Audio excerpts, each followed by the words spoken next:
This is exactly the same species of fish. The only difference is that this has just had a meal and that hasn't. That's looking for a meal, as you can tell from its ravening jaws. These creatures look pretty monstrous to us. I suppose by their standards, we might be thought monstrous. This one is another deep-sea fish. This has a luminous lure made by bacteria, luminous bacteria, and it uses this as a bait to lure prey into its vicinity. It then slams its fishing rod down into the vicinity of its jaws, opens them, and gulps in the prey. A very weird bijovian creature. We don't even have to go to the deep sea, as a matter of fact, to see pretty weird creatures. I was once attending a lecture by a colleague who worked on octopuses, and he said the fascination with octopuses is these are the Martians. And he meant that, look at this, this creature could easily be from Mars, couldn't it?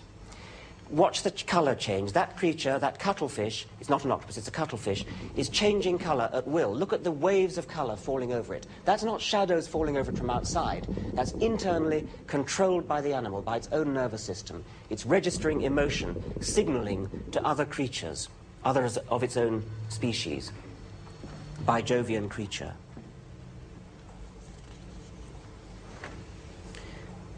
We don't even have to go to the sea at all. These are all insects. They all have the same basic insect body plan, which they inherited from a common insect ancestor which lived about 350 million years ago. They all look like insects because they've inherited those attributes. They all have a head, a thorax, an abdomen, but in this case it's enormously elongated to look like a stick. Here, the same body is flattened out in this bug. Again, the head, thorax, abdomen, 3 pairs of legs, antennae, wings. Here, butterflies, the same basic body plan, pulled and stretched, kneaded into different shapes.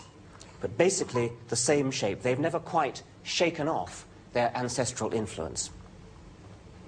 But we were talking about shaking off our anesthetic of soporific familiarity.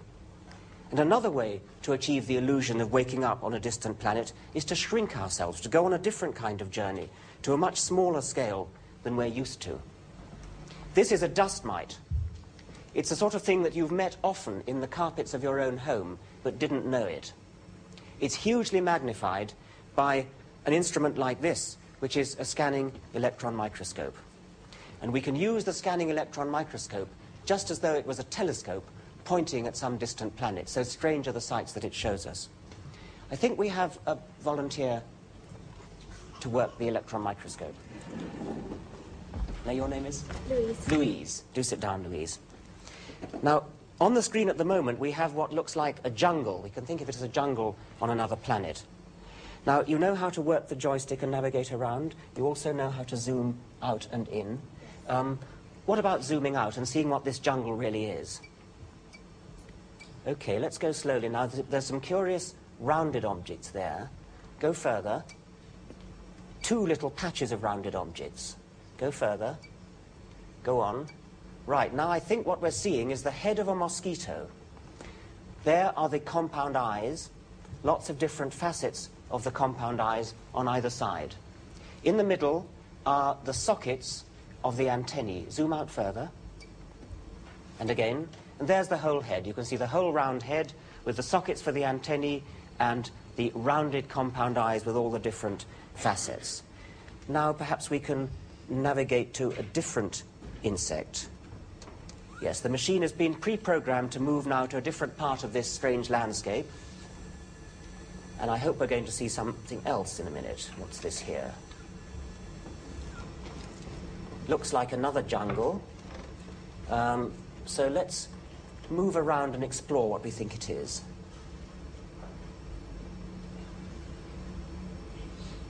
I can't see anything yet. Oh, wait a minute. Let's zoom out a bit and see whether we can see better then. Again. Again. Oh, that's looking like something. I think that's a pair of wings off to the left side, isn't it? So I think that might be the thorax of an insect of some sort. Let's try moving that way and see what we see. Other way. Let's speed it up a little bit. That's right. Ah, it's the abdomen of a bee, I would think. Go on. More. Now, what's that? There's something curious poking out. Try and steer your way round so that's in the middle. Other way. And then down a bit. Now zoom into it. I'll keep steering, shall I? Right, zoom in. Need a bit of focus, I think. Can we do that? It looks to me like the head of something else. Zoom out again.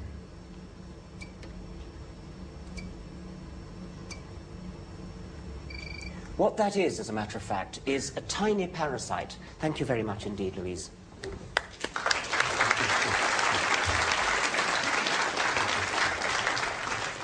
It's a tiny insect parasite called a strepsipteran, which is parasitizing a bee, and what you saw was the strepsipteran poking out below the armor plating of the bee there. There's its compound eyes, and there's its body, and that is one armor plate of the bee.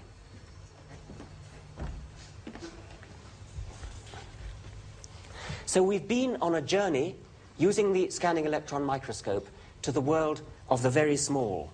And that's another way of capturing the strangeness of our own world. Yet another way is to go into our own bodies and look at the detailed structure of our own bodies. For example, this is a picture of a human brain. And each of these black things is one brain cell. And you can see how many there are. There are only a tiny fraction of them stained to be seen here. And the bewildering forest of interconnections between them. The total length of nerve cells in a human brain, if laid end to end, would stretch right round the circumference of the world, not just once, but 25 times. Well, that's not in itself a very interesting fact. For one thing, if you actually did that, and you sent a message from one end of this vast, great nerve to the other, it would take about 6 years to get to the other end of the nerve. What's truly impressive about the nervous system is not the sheer number of elements, but their connectedness. The complexity of the connections is truly awesome. Here is just 4 or 3 nerve cells, and these are the connections between them. There are about 2,000 wires connecting each nerve cell to each other nerve cell. So the total number of connections in the brain must be about 200 million. To put that into perspective, if we assume that each of those connections is equivalent to one switching unit of a computer, this gives the brain about 10 million times as many switching elements as a typical desktop computer.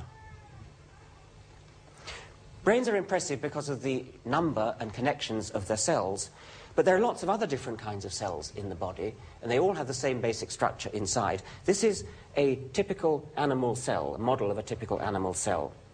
And it's not just a bag of juice, it's filled with membranes. It's got a structure, an internal structure.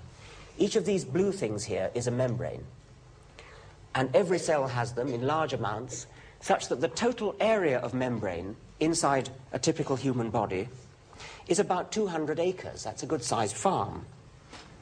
What are they all doing? Well, they aren't just sort of stuffing or folded wadding. Those membranes, in many cases, are chemical factories, particularly the ones in these bodies called mitochondria.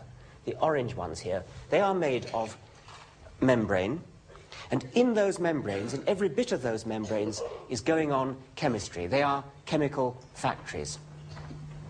This here is a map of the chemical reactions in every cell.